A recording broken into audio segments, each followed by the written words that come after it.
watching on TV. You like your corner? I do. I want to move back. I miss it over here.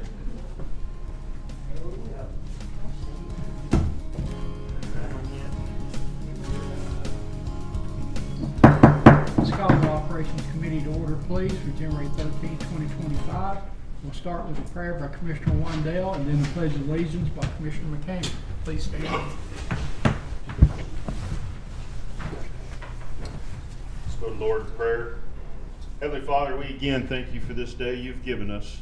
We ask that you give us your mercy and grace as we take on the county's business before us. We ask that you take care of those and uplift all of those in the harm's way for the emergencies and fires that are taking place from the east to the west. Lord, look over each one, every family if you can. We will keep all of them in our thoughts and prayers, Lord. In heaven, your name, Lord Jesus, amen. Amen. Attention, salute, pledge. I pledge allegiance to the flag of the United States of America and to the republic for which it stands, one nation, under God, indivisible, with liberty and justice for all. Thank you. Next, we have the approval of the agenda. So moved. Second. Do we have any additions? Commissioner Wandell, did you want to add something, new business?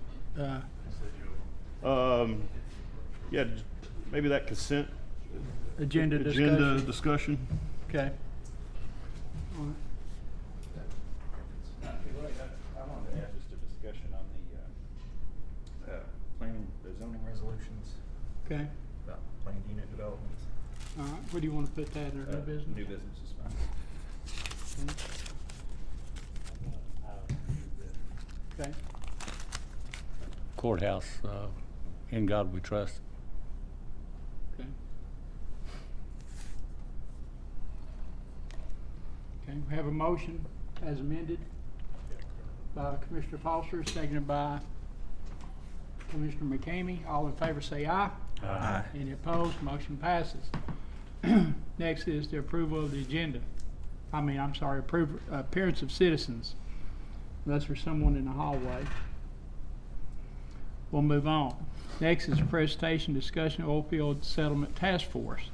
First, we're going to have Ms. Chandler from Focus Industries come forward, please. And she's the one at the purple folder.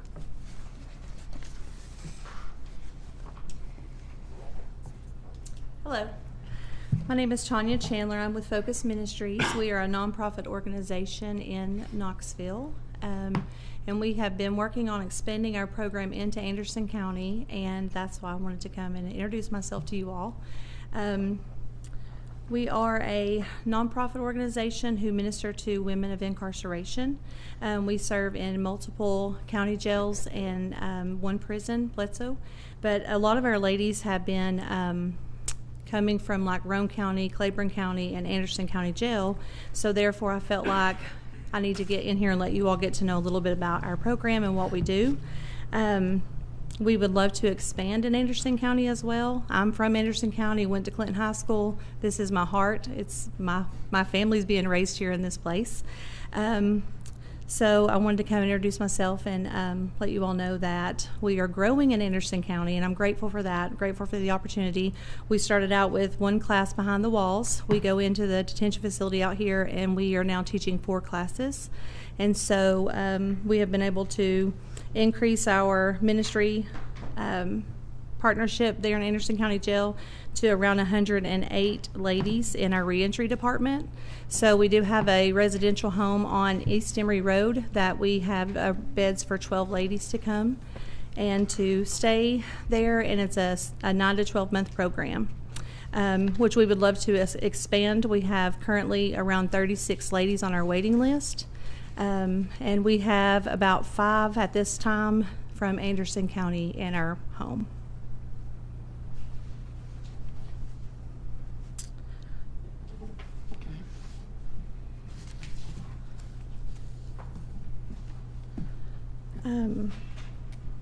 So that's really my goal, is to get acquainted more out here. From what I understand, there's not any residential facilities out here to help these ladies overcome things. We do have partnerships with like Knoxville Leadership Foundation, which is in Knox County, but I'm sure there's things like that in Anderson County that we might be able to plug into and get assistance as well. And that's another reason I would love to come and share with you all, because I'm not familiar with a lot of the things in Anderson County. So I would love to know where we can serve better, and what all you all can offer to help us offer these ladies in Anderson County coming out. Okay, so you actually go into the jail as well? We do, yes, sir. Okay. We go in the jail and we teach classes 12-week semesters at a time, and they're biblically based classes. Currently in Knox County, we have 19 classes a week. And so, of course, Anderson County is much smaller, but we were one class for about 2 years, then we went to 2, and then Director Logan has expanded us to 4 classes the last couple semesters.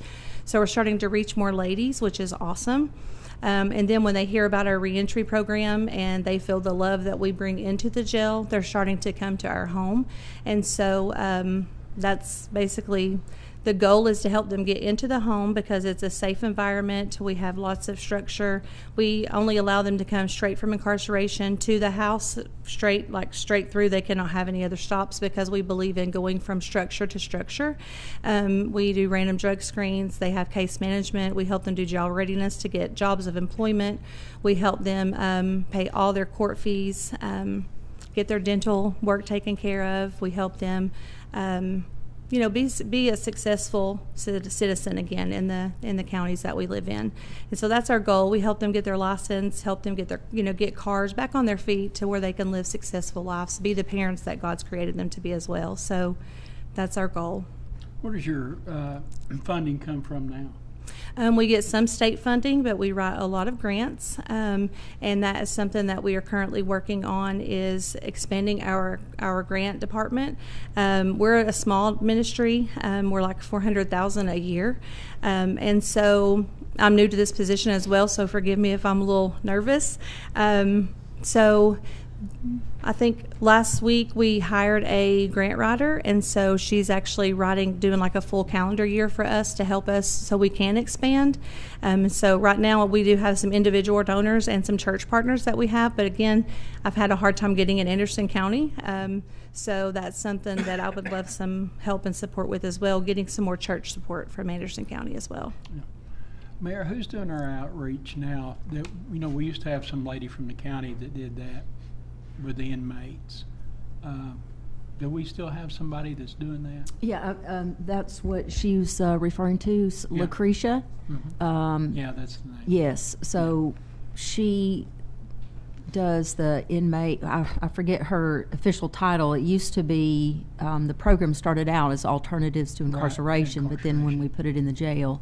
Yeah. So she focuses a lot on the classes, the retraining, and then also the Board of Commissioners.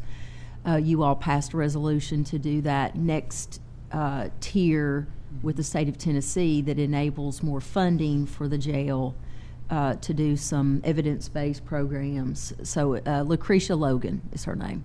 Okay. Yep. She does a great job. Mm-hmm.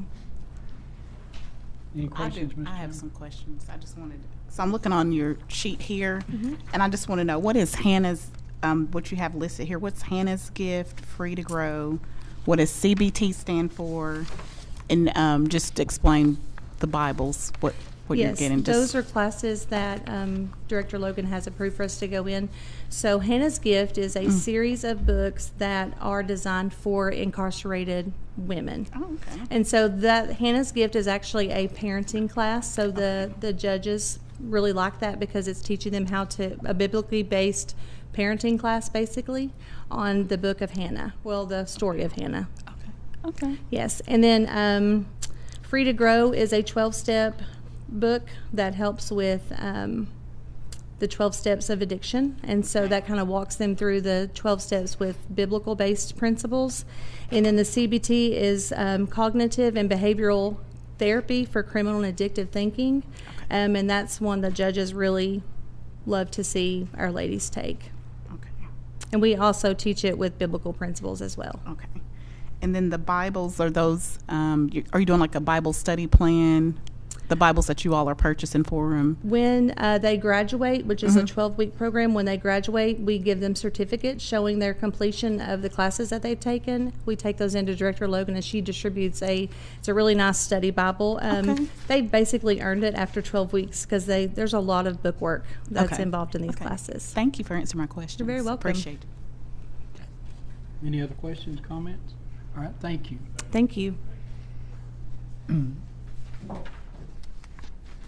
Chairman Palmer, do you want to come up and address the rest of that with the I just, opioid committee? she had, she had sent an email to all of us, Right. the commissioners, and so I went over and toured the facility and realized she's an Anderson County person, and that's your commissioner right over there, one of your commissioners, Tracy Wandell, and they do a really good job, so I knew that she wanted to introduce herself and get to know Anderson County people, so that's why she's here. Or why I asked her if she would come and be a part of this tonight. And what was the other Do question? you want to go ahead and go over the steps that we talked about in the opioid committee last week? Okay. About some of the dates? I Do you thought- have any of that? Commissioner Vandergriff may, I don't know, she may come here in a minute. But anyway, what we decided, we just talked about the website, and we have received applications. We're working on making those applications a little bit more readable for us. Yeah. As far as the website, that's all good. Other than that, the next meeting will be. This is a sheet, it's got the timelines on it for the Okay, dates if you sure. want to, and this is just for, Okay. So February 4th will be the next meeting. The portal's going to be open the whole month of January, and so organizations will be submitting applications during that time. Then February 4th, the opioid committee will meet, and they'll start the review process of all of those applications. So right now, I think that the law director is looking at the agreement between the organizations and the county, the resolution. So when that's ready, he'll present that to the opioid committee. And then other than that, we're just waiting for the applications to come in. February will be a busy month of kind of going through all of those and hopefully fulfilling all of those requests. I know we talked a little bit about redoing the application, making it a little bit easier. Okay. And then just adding a cover letter from anybody that applies as well, Sure. instead of just being a format of an application. Sure. So probably we'll have a summary sheet that will give all of the pertinent information, you know, how much, for what, all that kind of stuff. And that'll be easier to read, easier for the commissioners to look at. And then all the supplemental information that they're actually providing, you know, all the statistics, evidence-based, all of that. We can go back and look at, but the summary sheet will give the basic information. And so that will be ready for February. We also talked about we could offer some help, maybe UT Smart Initiative could offer some help with like a little mini workshop if someone needed help filling out the applications. And that's from the lady from University of Jennifer Tennessee. Tourville at UT Yes. Smart Initiative, yes. Yeah, she does a good job. Yeah.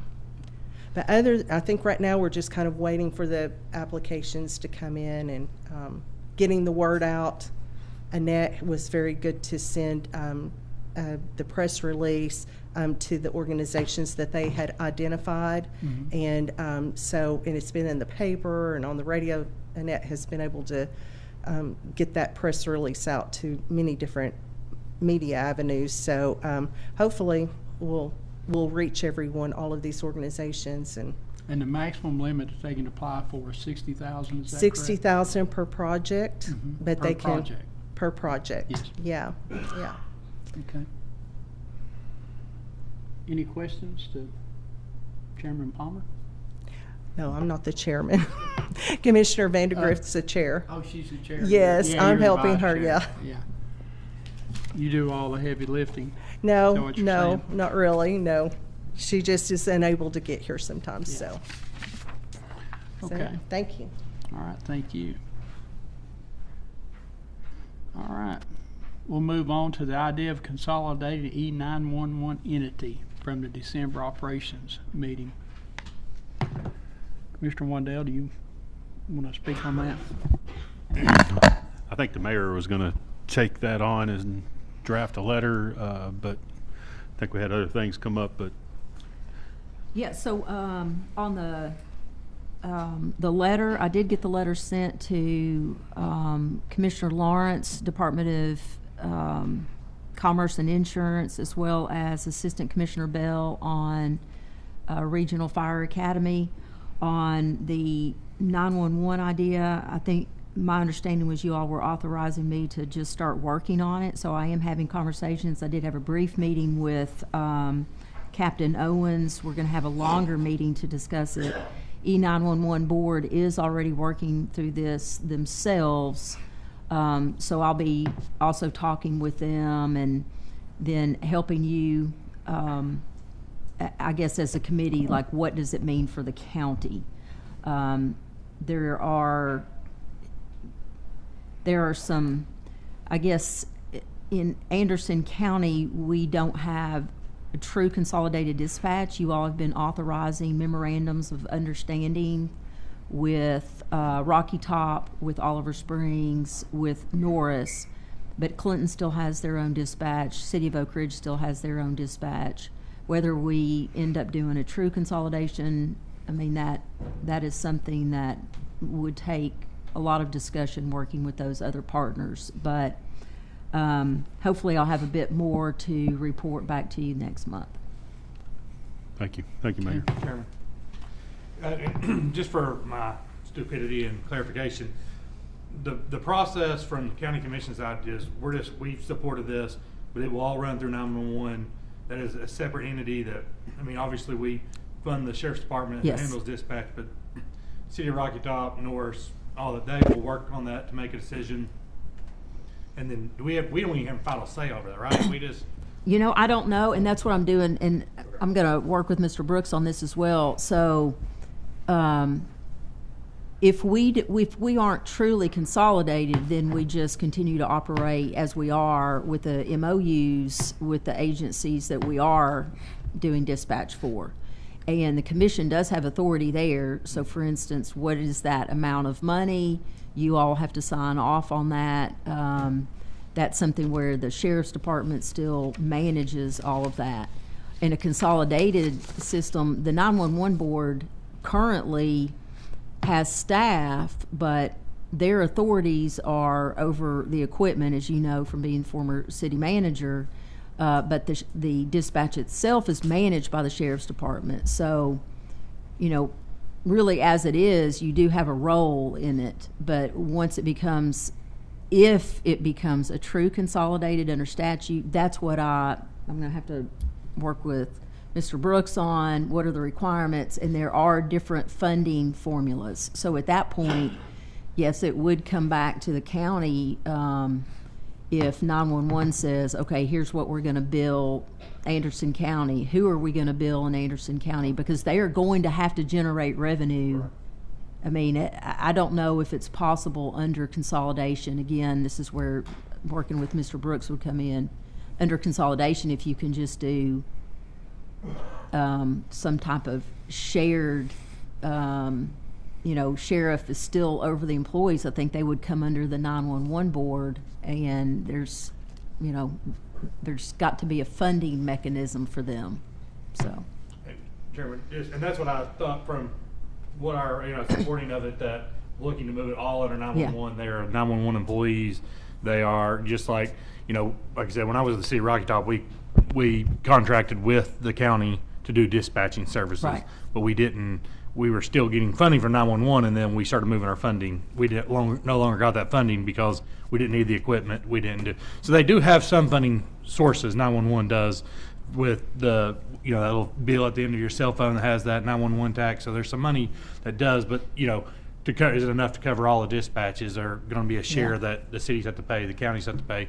But I just wanted to make sure that's what my understanding was correct, that we are talking about a separate entity running the whole 911, whoever participates in that. I know Yes, sir. Clinton has their own. That's and my Oak Ridge. understanding, and Okay. that's my understanding of the motion. I think it came out of Fire Commission.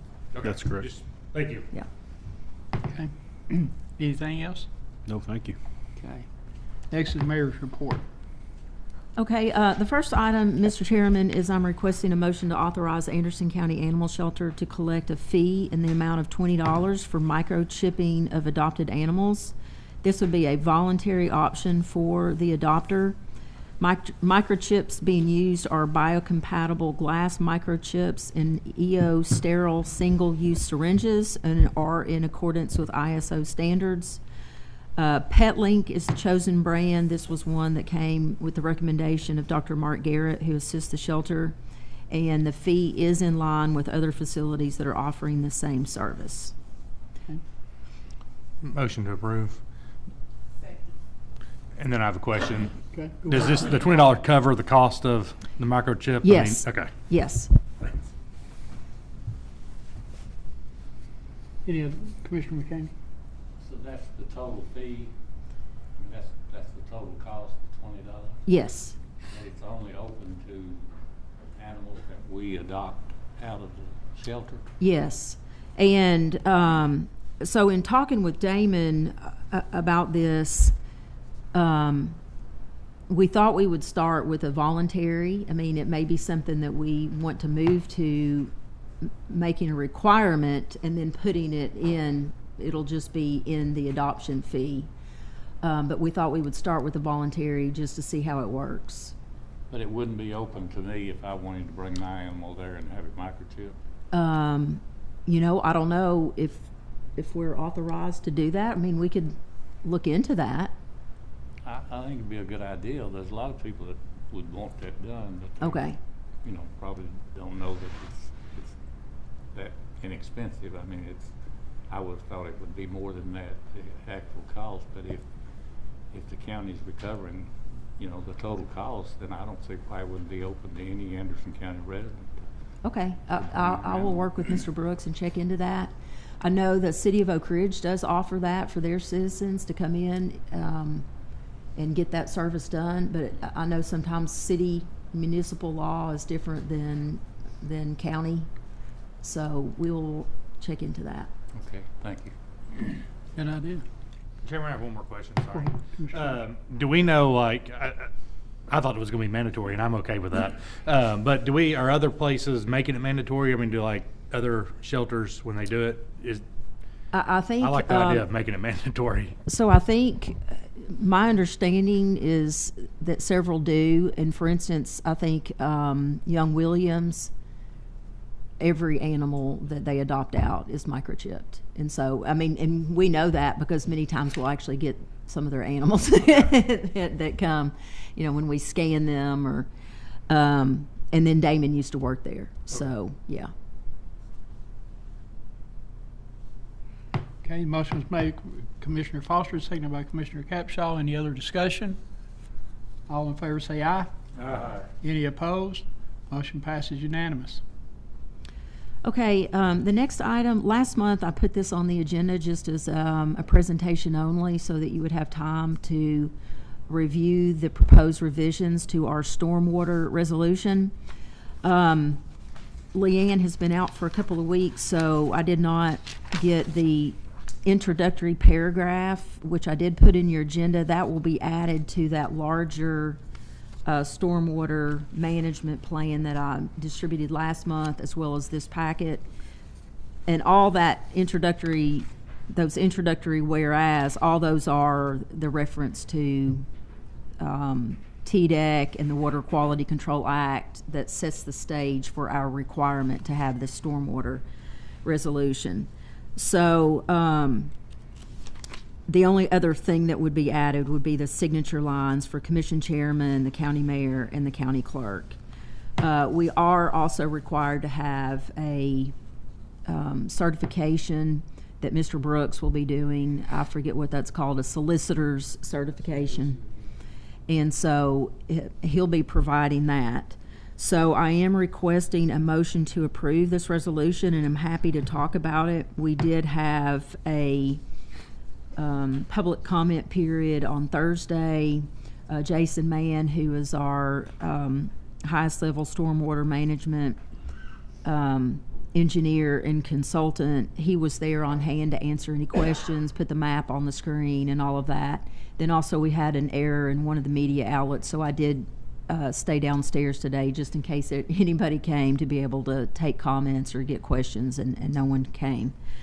But I will open it up to any questions, and I'm just requesting a motion to approve. We have a motion. So moved. Motion made by Commissioner McCamey, seconded by Oh, sorry. By I Commissioner heard one over Barron. there. Didn't know who it was. That's for Resolution 0121-1196. Any discussion? Commissioner Wandale. Thank you, Mr. Chairman. Mayor, this information, is this a brand-new stormwater procedure here?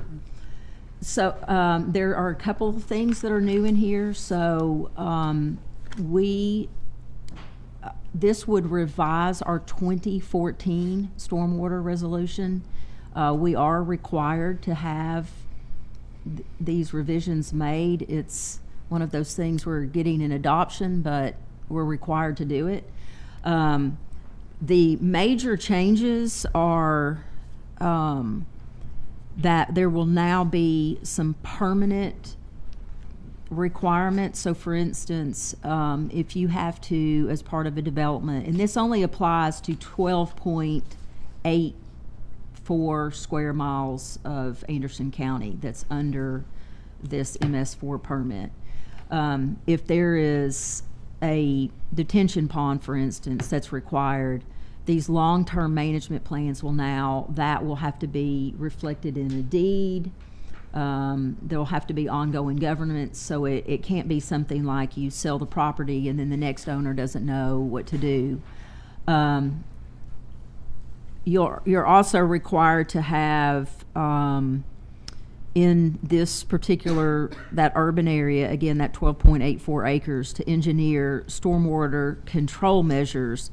This is basically a post-construction stormwater pond. It may be some kind of device, or it could be gravel, things like that, to address the stormwater. From the government side of things, it does protect your infrastructure. So where if you have a new development that comes in, and then all of a sudden it's putting a bunch of discharge or water out onto your roads, it puts stress on flooding of the roadway or your culverts. So it does help the county, from the county government side of things, it does help the county, protect the longevity of our own infrastructure.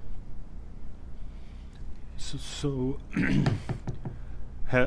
you mentioned the 12.84 acres. Mm-hmm. Is that the urban area acreage? Yes. So it's not for the entire county. Okay. Do we know if the property owners in that 12.84 acres have been notified, other than a newspaper? I don't know how to notify every property owner in the whole area. We could do that. I understand the need to do it, and I'll be supportive of it. I just, you mentioned earlier, and you're correct, there was a misprint in the paper. The date was correct for the meeting, but the day was incorrect, which was, as you said, today. I'm not sure we've given proper notice in terms of, I'm not here to argue. I just want to make sure, Mr. Chairman, that we're able to notify the folks that are in this 12.84 acres of these changes so they can be aware of it.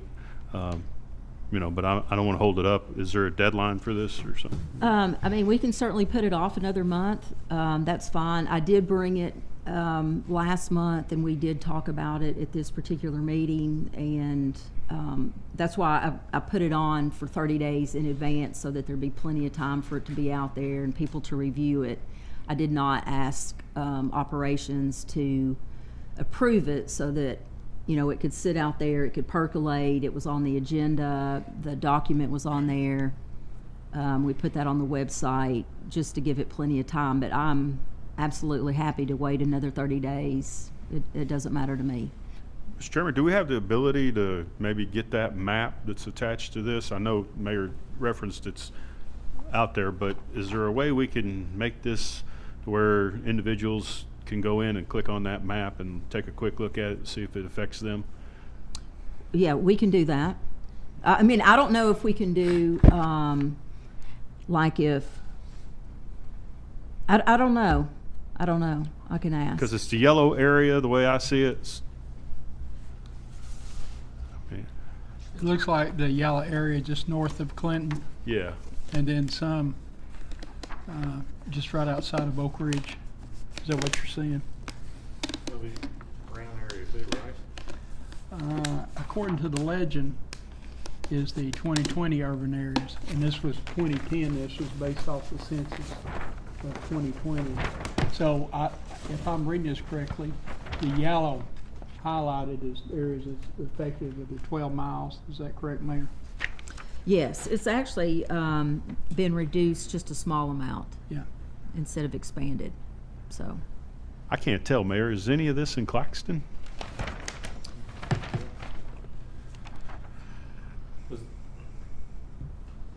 I think if you look coming out of Clinton, the city limit lines, I mean, that's Clinton Highway. And it looks, I thought the brown's part of it. I thought the yellow was additional different from the 2020 from the 2010, but I thought the brown was included in both, is how I understood that. But I could be wrong on that, Chairman.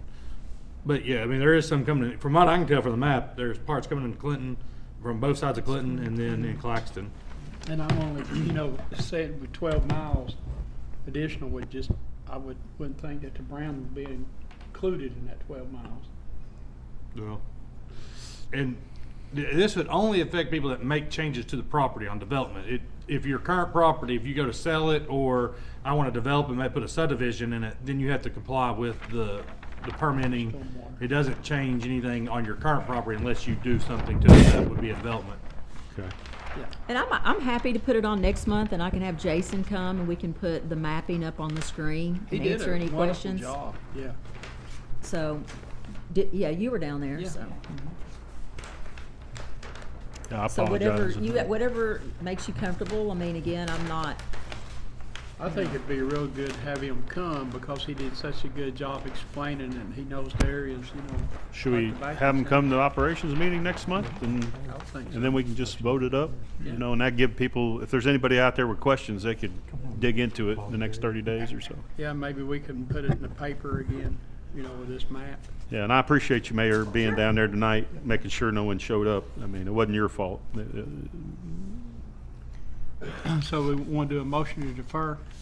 I think we have a motion on the floor, don't we? We do. Still motion to defer. Yeah. Yeah, before we make a motion to defer, Mayor, is this a new area or is it covered now under the 2014 It's and 2020? it's already covered. Just what we're doing is just revising to add those requirements that are have the permanency Only and two requirements that are different from the 2014? well, I mean, it's Just making it a part of the deed. yeah. Well, I mean, so you do have to have an enforcement mechanism and an appeal process, which we put the Board of Zoning Appeals, because it's already, in existence. We made the BZA the enforcement body for any kind of appeal on an enforcement issue. Let me But see. my main question is the area is already under the 2014 and 2020 revision. It's under the 2014, which is our current stormwater. Right. Yes. So we're going to revise it to bring it up to the latest requirements. So this would be our first and only revision that I'm aware of. Okay. So we did. Danny and Jason did reduce the number of pages, some of the areas where there's some redundancy and things like that. So I think they took it down 6 or 7 pages in size. So, Mr. Chairman, I made a motion to approve, so I guess somebody else needs to make a motion to defer action for a month, and I'll be glad to support that. I'll make a motion to defer for 30 days. Okay, do we have a second for deferral? Second. Second by Commissioner Anderson. All in favor of deferral, say aye. Aye. Any opposed? Motion passes. all right, and the last item that I have on the agenda is just a status update only, coming out of this committee per authorization by the Board of Commissioners. You asked that we assign 5 judicial parking spaces in the garage of the Jolly Building. That was accomplished. The map and the documentation has been put on file in the Office of Buildings and Grounds, as well as in my office. The judicial officials all agreed to the assignments, and signage was installed, although we did not put on there, we did not specify judiciary just for safety reasons, but all of that is wrapped up, done, filed away. So I just wanted to report back on that. Okay. All right. Anything else for the mayor? Strategic planning update. Mr. Foster? Yes, I have an update. Let me get my notes here. We have secured the mayor has secured the senior center for us on February 7th. We will be sending out an agenda soon for that, but February 7th, and we'll send out a notification. But please mark your calendars for that. Also, we've got a place located, or senior center, February 7th. Did we do 8:30 or 8? 8:30 to 4, correct? I'm looking at you, Denise, correct? Okay. 8:30 to 4. And then we will also do like a lunch order too. So we'll be sending out some information on that. But just mark your calendars. Hope everybody can be there. And we're looking forward to having it. Thank you, Commissioner. Any discussion on that? Okay, next we'll move on to unfinished business. Do we have any unfinished business? All right, we'll move on to new business. First was a consent agenda. And I had asked Commissioner Wandell to bring that up. If you watched or you was present at the Budget Committee meeting, they actually made a motion out of the Budget Committee to send it to Rules Committee about maybe doing away with the consent agenda. So I did a little research with the help of our secretary. And in March 16th of 2009, when the consent agenda was first brought up, okay, John Alley, Scott Gillen Waters, and Myron Owanski was there. Doug Hahn and Jerry White, they were absent, but there was enough people there for a quorum. And number 7 is under Rule 2. It said consent agenda. The commission chairman may propose a consent agenda for routine or non-controversial items. The consent items are voted by one motion with no debate. A commissioner may request an item be moved from the consent agenda to the regular agenda. And then on over under the Rules Committee report that was given to full commission, said Commissioner Gillen Waters moved to amend Rule 2 by adding the following for the consent agenda. Seconded by Commissioner Owanski, motion carried by voice vote. And it goes on about the same thing, but then on over under the Operations Committee report, Commissioner Cox moved to approve recommendation from the Operations Committee to suspend the rules of procedure pertaining to the agenda format procedures for 90 days in order to sample a new format. So, Commissioner McCamey and Commissioner Wandell, you probably remember all that. So in other words, it became an issue at the Budget Committee and it's been sent to Rules Committee. So it should come back to Operations Committee. And I'm just trying to get ahead of it a little bit. And I don't know who all got to watch that, but it was an informative meeting, to say the least. Is there any discussion on that, or? Well, I mean, I wasn't at the meeting and I haven't watched it. I guess, I had asked a question at the commission meeting, is if it was passed during the consent agenda, it seems to me it should have been done. I think I had asked the law director if he could look into it, but did you have a chance to? I did, Commissioner. My conclusion was that when there was a consent agenda passed at the October meeting that included the Fire Commission report, and I think that vote, this commission adopted the recommendations of the Fire Commission, and that's what we discussed, and I was asked about that point blank by Chairman Mays at the Budget Committee meeting. The issue comes up with, as I understand it, Finance Director, there's no money there, and that part of it's got to be resolved. But the Budget Committee, as I recall, has asked to have it reconsidered, or has made a motion to have the approval of that consent agenda reviewed, recalled, or not. I don't know if, yeah, recalled or reviewed. I think it was rescinded or something. Yeah, rescinded, I believe, is correct, Commissioner. Is what I heard anyway. Yeah. Oh, I'm sorry. Go ahead. I didn't mean to cut you off, I Jamie. didn't. I turn it away when I don't have anything to say. You're a smart man. So, Oh, I'm sorry. well, and you've answered some of my questions. So, and look, I'm not wanting to argue or fight with nobody or say this one's wrong, that one's right. You know, at the end of the day, we did what we thought was correct in our Veterans Committee, and we made a motion passed unanimously to increase the current VSO's pay by 20%. It was passed at full commission meeting with the consent agenda as you approved, so it was done.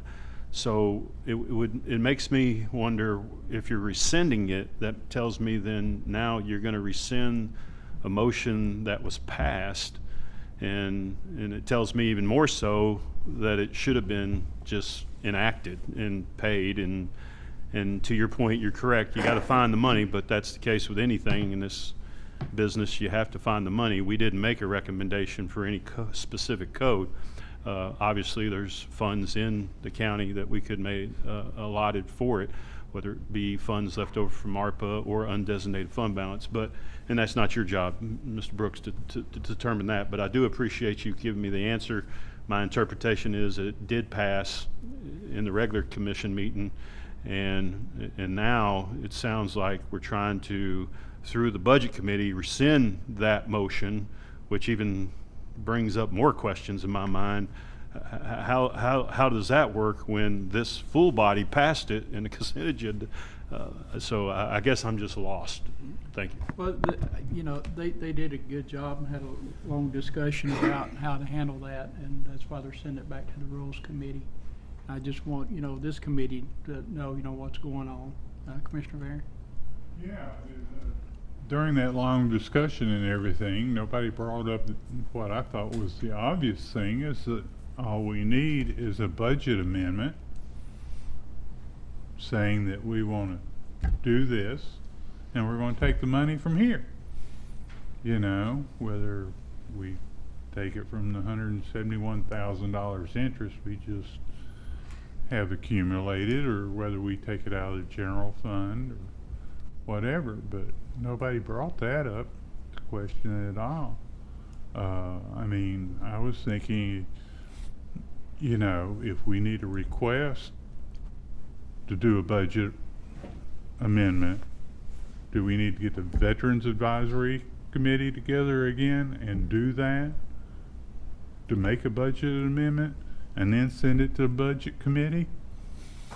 But the way I understand that, you know, that's an advisory committee, and just like any of our other committees, you know, we send it on to budget or operations to be handled.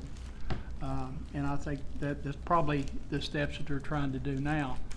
And it's always been my understanding that any time you spend in the taxpayers' money, It has to be a recorded vote, and I think that's what the law director Well, stated that would get it last done. Thursday. If we sent in a budget amendment, That's how it should be handled, is all we need to do, yeah.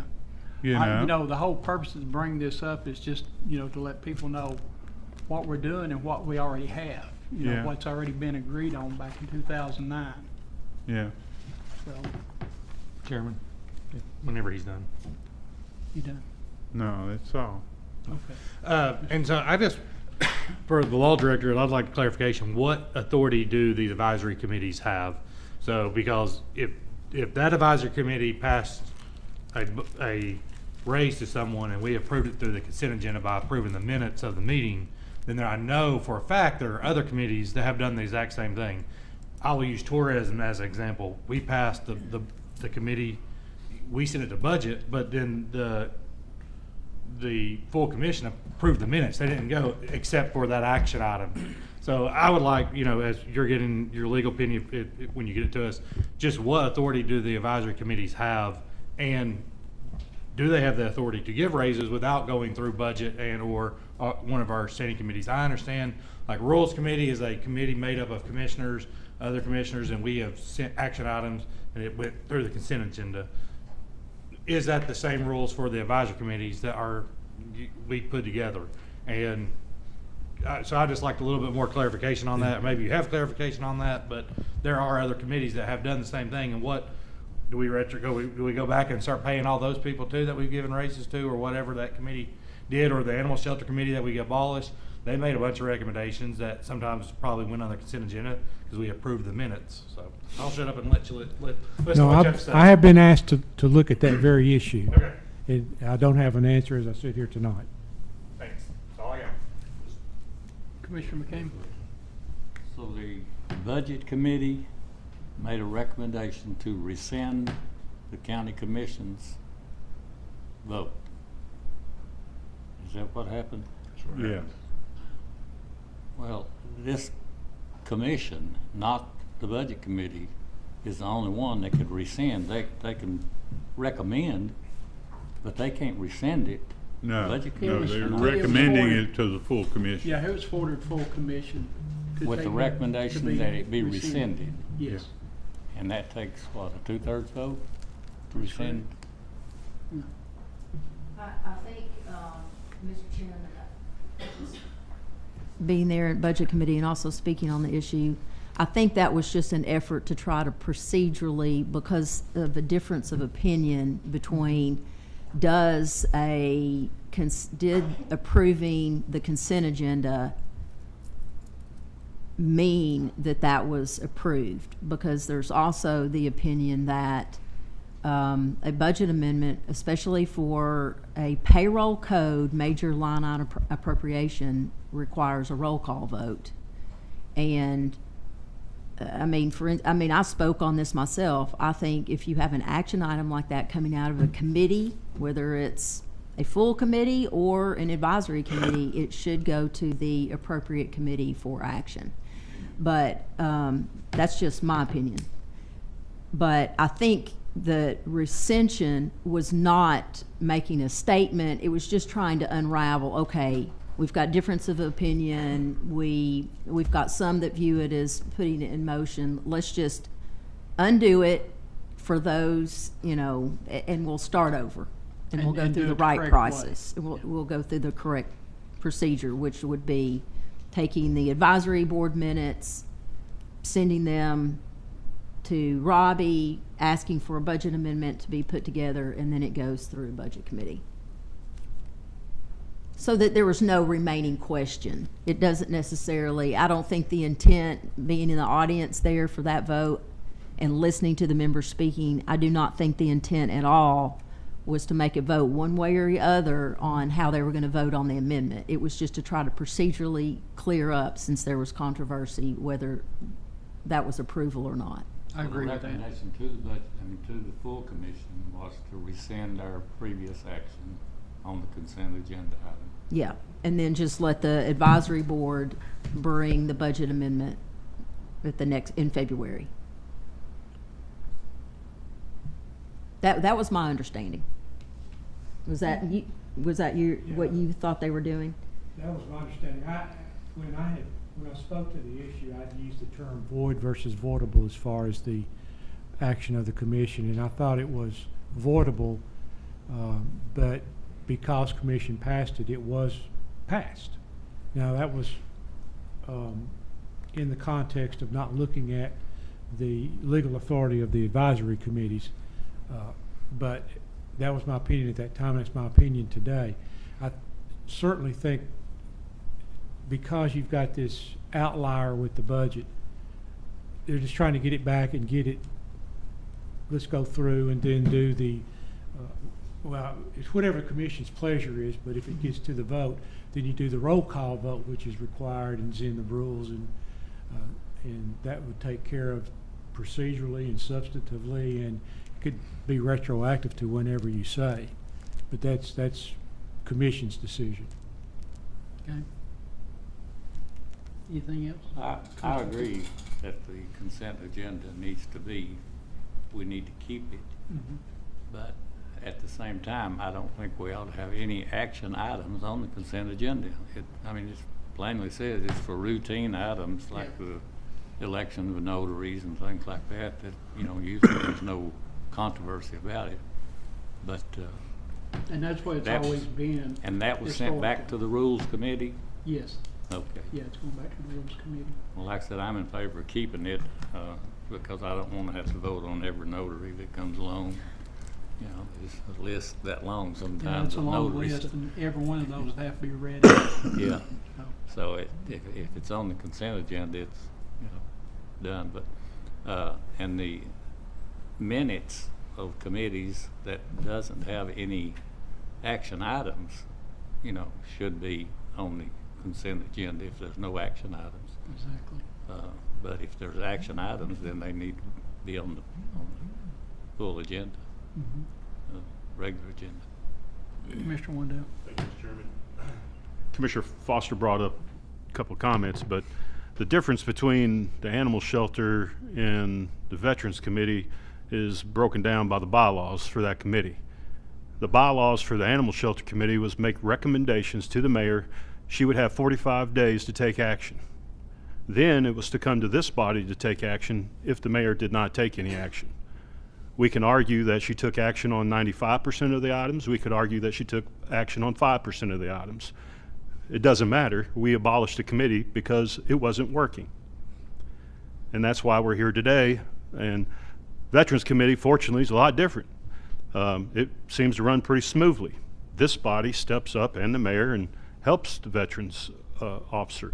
It intrigues me that we spend so much time debating procedurally the ins and outs when at the end of the day we have a gentleman who has taken the Veterans Service Office to a whole new level, further than our last predecessor did, which I would have never believed in a million years, and he has. And I find ourselves debating whether we should pay the man or not. And I get confused because I do have an email from the mayor early on, before all this discussion started, that she believed, and maybe I'm reading her email wrong, but my thought was she was encouraging a raise for the Veteran Service Officer.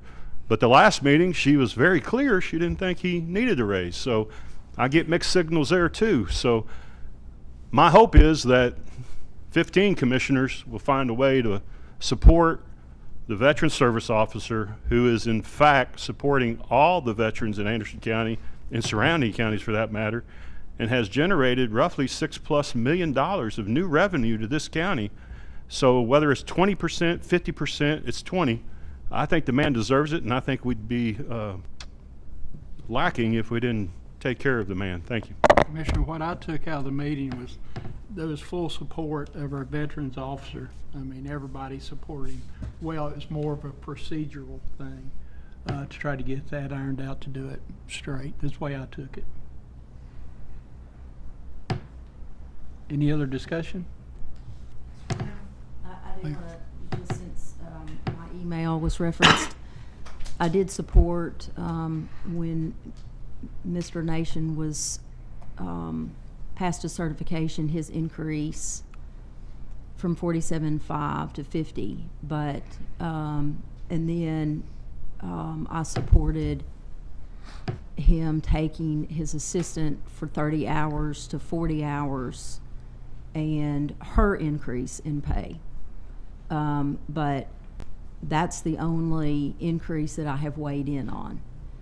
In fact, I would be, when it comes to budget committee, I will raise the issue, and I have done the comparisons. I've printed off all of Leon Jaquette's daily office visits, his phone calls versus Mr. Nation. And I do think there is a misnomer. I heard Mr. Nation, and I work very well with him, and I support him. But when he says he brings in $6 or $7 million, those are benefits earned by the people who served this nation. Those are not revenues that Mr. Nation brings in. And he helps people facilitate, and I will always support that office for that reason. And I asked long ago that Leon start documenting other people that come to our county, because we do fund that for our veterans. But he did just start, and this raise was requested at 6 months tenure. And the issues that I raised at full commission were, this was advertised at a rate of $44,000 to $50,000 based on experience. The committee, seeing his experience, stated, let's start at $47,500, then we'll give him time to work in, get his certification, and then take that to $50,000. I have people, and the law says that we may pay them a salary commensurate with other people, other departments of the same size. I have other departments of the same size with people that have been here 16 years or 20 years, and they have not received those kind of bumps. So those are issues that are worthy. They're not personal. They're just worthy of discussion at the budget level, and I think that's part of the budget process, why you take things to the budget committee. I just want to clear the air on that. Okay. All right. Anything else? We'll move. Oh, Commissioner Barron. Paying Leon. Leon was here 16 and a half years, and I do know that Dr. Smallridge, or Commissioner Smallridge, has asked for all of that information to be presented at Budget Committee. Other surrounding counties, that particular data. But when Leon left employment with Anderson County, he was earning $63,000. $63,000. Yeah, after 16 plus years. And so that's what you're getting ready to take Mr. Nation to. Basically, if you do it retroactive to when you ask for the increase, would be within 6 months of service. So that's, you can understand that is why, especially if you have, other department heads in protected classes and things like that, from an employment standpoint, those are important issues that you have to look at. And when you're talking about the salaries, at one time, it's probably been 8 years ago maybe, and we got a list of what everybody made, their name, and what their salaries were. Do you remember that? Yeah. It may be time to do that again. Used to be in the budget book. Yeah. Yeah, it did, actually. Yeah. Okay. All right. Anything else on that? We'll move on to the next item as soon as I find it. Planning. Thank you, Mr. Chairman. And I just wanted I know planning has a meeting tomorrow, and this is probably where this should come out of, but since you're on planning and you've got the law director here that's been looking at this, I just wanted to bring up kind of some confusing or contradictory language that keeps coming up with the Mountain Road rezoning.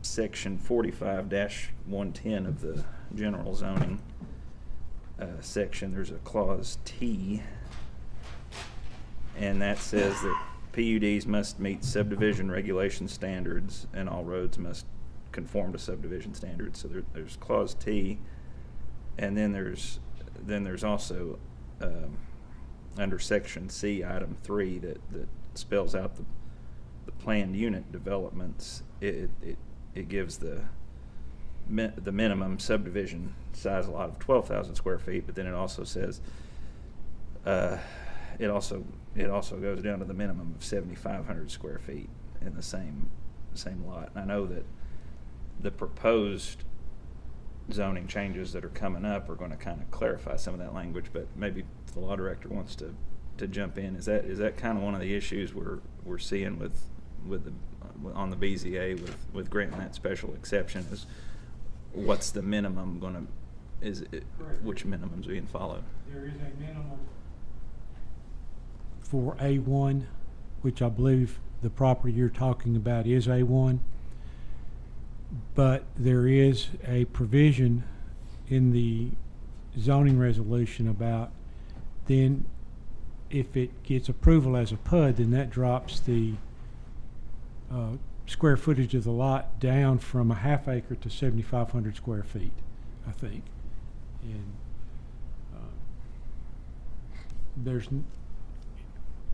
I don't think there's a prohibition on an A1 being turned into a PUD. I think it was well, I don't want to, I'm going by memory. That's a dangerous thing, so I'll just not say anything more. I guess just for going forward, of course at the BZA level, they're trying to get a special exception. They don't have a plat drawn. They don't know what the lot size is even going to be. So They would have to come back in front of Planning Commission to be Right. approved. If the BZA grants that, it would still have to come back to Planning Commission to be approved. And I don't understand, the focus about, because it was taken up in BZA and then you're coming back again under BZA. And that's the questions I'm getting, is how can they do that again? And I understand that there's 30 days that you have to come back and For do it again. reconsideration, Commissioner? For reconsideration.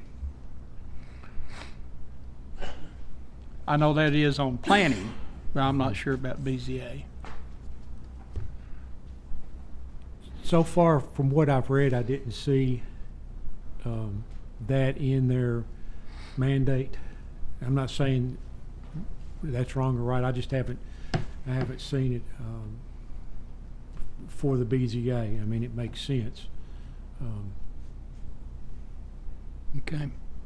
I know they didn't exercise that when it came up under Planning Commission, and it failed. It passed Planning Commission, but it failed at County Commission.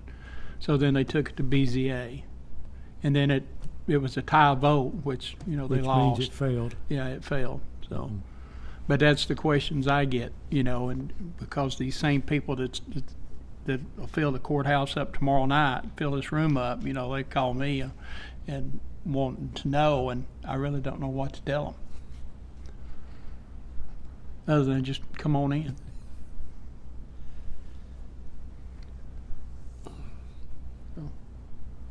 yeah, I guess is that language in those two clauses? Does that change any in what planning's working on, what they're proposing for some of It the is. zoning changes? Yeah, it's more, and that's what we're trying to do, is give it a more definitive, Mm-hmm. not the gray area that you see, and there's so, it's, the interpretation is there. You could interpret it two different ways, Mhm. just like what we're doing there. So that's the purpose of what the Planning Commission is trying to do, is take some of that away. Okay. And I don't know. This needs to come out of planning. I don't know that a motion from operations would be the right thing to do. But that's just something I'd like to see from planning, is just if we can kind of get that more definitive before this particular thing does come before Planning Commission, just so there's no gray area. I know one of the things I was Yeah. talking about is requiring it to be a half acre, all over the county. Well, that would do away with affordable housing, especially in District 4. If you want to do affordable housing, come on to District 4 and let's do it. But, we talked about maybe Andersonville becoming a green area like Knox County did. There's several ways around that. It just needs to be discussion made. Or if there's even a way that we could kind of identify those places that we think we could do the PUDs or at the smallest lot size, and kind of go ahead and have that mapped out That's what we're working on, ahead the of planning time. I commission think to be would able to do good. that. Yeah, okay. Mhm. That's all I have on that. Anything else on that? All right. Next is we got In God We Trust.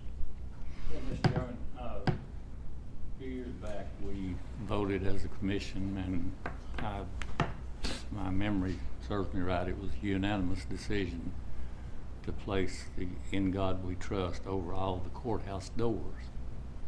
And we did that at that time. But now we have a new door. And it's the one that everybody comes in, and there's no In God We Trust over that door. And I don't know whether it would take another motion, or if the motion that we passed back then to have it over all the courthouse doors would make it all right to go ahead and have one put in there, or if that needs to be a new motion. And I guess, Yeah, the mayor would, and I think actually it was 11-5 vote, it wasn't unanimous. 'Cause Is I that right? remember, yeah. It was I 11-5. couldn't remember. I was thinking that, I know it passed. Yeah, it did pass. And we did it, and had a lot of support. They were unveiled. But I got to think about it. We never used those 4 doors that we did. Everybody uses the one now, and it's not there. So I guess my question is, do we need a new motion to get that done, recommend to the commission to get it done, or with the old motion that said over all courthouse doors?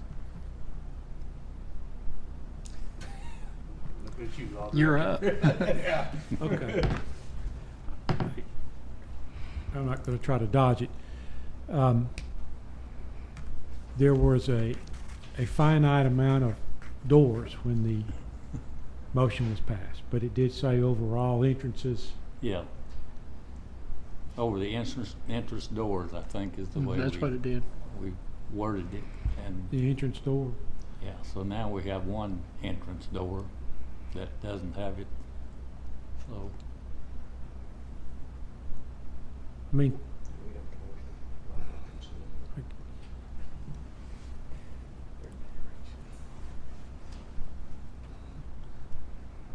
subject to me looking at it, I'm going to say it covers entrances, doors, because they could change all the time.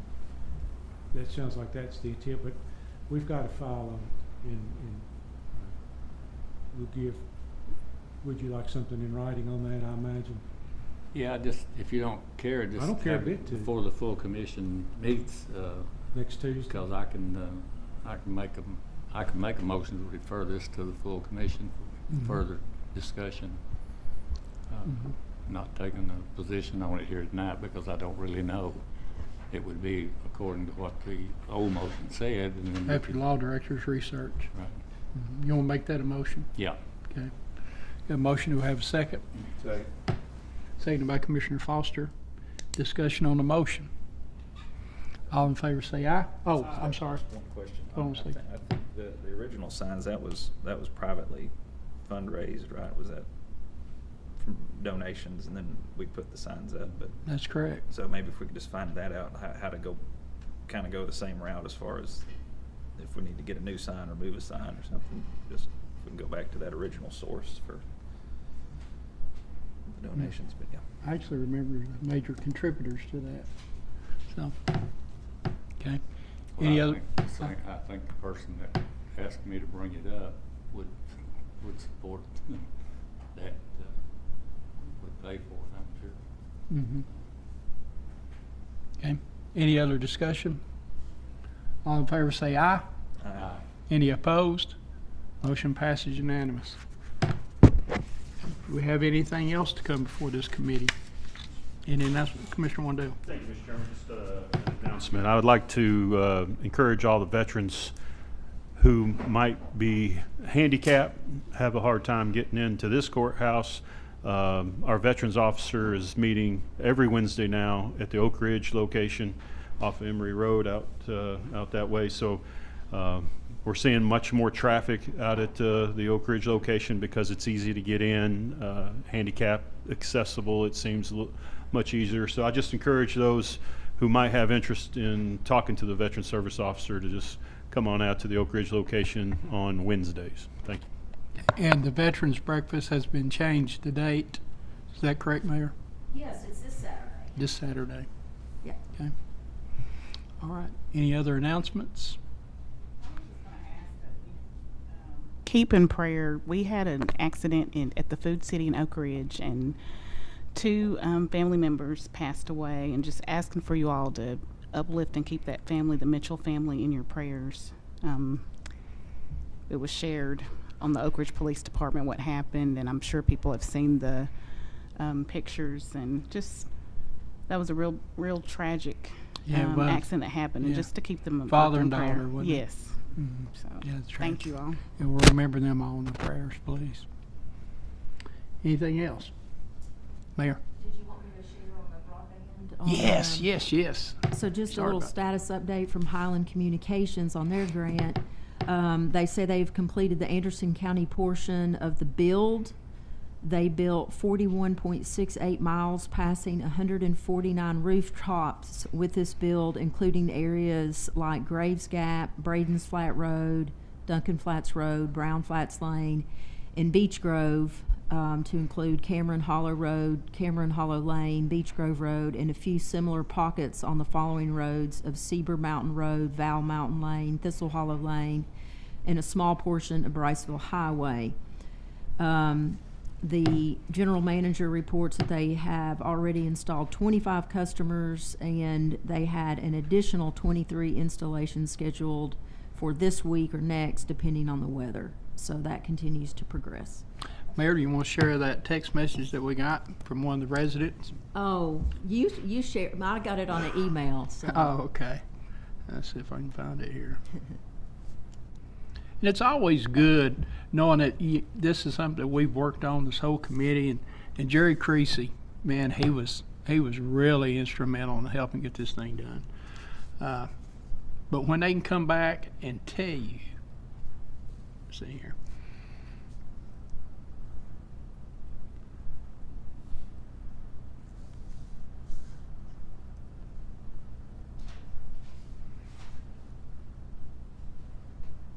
After 25 years of miserable internet, we just went live with Highland. Thank you. So, you know, you can only imagine being in rural communities and not having, you know, the luxuries that we have with Wi-Fi, with internet, with being able to, you know, even talk on the phone sometimes with the Wi-Fi, because it was there for months that we was talking to AT&T because somebody goes up and cuts the lines down, steals the copper out, and it cost them $50,000 to go back and put those lines back up. And, you know, it's just remarkable. But I want to thank everyone that's always been there to help support this, the mayor, the governor, I mean, everybody on down. It's great. Thank you. All right, anything else? All right, we'll call this adjourned. Thank you.